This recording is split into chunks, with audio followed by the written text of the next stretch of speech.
ஒரு தவறு செய்தால் அதை தெரிந்து செய்தால். இன்னைக்கு டாபிக் என்ன? தப்பு. சரி, துப்புதே, சொல்லுதே.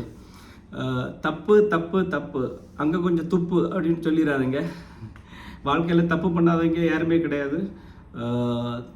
எந்த ஒரு விஷயத்துலேயே மாட்டாத வரைக்கும் தான் நல்லவங்க. ஸோ தப்பு பண்ணேன்னு சொல்லிட்டு கவலைப்பட்டுட்டே இருக்காங்க. ஒரு சர்ச்சில் ஒரு பாஸ்டர், போதகர் ப்ரேயர் பண்ணிகிட்டு இருக்கும்போது கடவுள் அவர்கிட்ட சொன்னாரா, உங்கள் சபையில் ஒரு ஆள் தப்பு பண்ணிட்டு வந்திருக்குதா. அப்போ அவர் பப்ளிக்காக நான் உங்கள்கிட்ட சொல்ல விரும்பலை, நீங்கள் ஒரு பாவ மன்னிப்புக்கு ஒரு பேப்பரில் எழுதி அதில் ஒரு 100 வச்சு பாக்ஸில் கொண்டு போடுங்க, அப்புறமா நான் எடுத்து ப்ரேயர் பண்ணிக்கிறேன்னு சொன்னாங்க. அப்போது சொல்லிவிட்டு எல்லாம் முடிஞ்சு மீட்டிங் முடிஞ்சு போகும்போது பாக்ஸை போய் பார்க்கும்போது அந்த பாக்ஸு ஃபுல்லாக ஓவர்ஃப்ளோ ஆகிருந்து. திறந்து பார்த்தா அந்த சர்ச்சில் இருந்த 500 பேருமே அந்த பேப்பரில் எழுதி 100 ரூபாய் போட்டிருக்காங்க. அதனால் தப்பு பண்ணாதவங்க யாருமே கிடையாது. தவறுகள் என்றுமே திருத்தப்பட வேண்டியவை.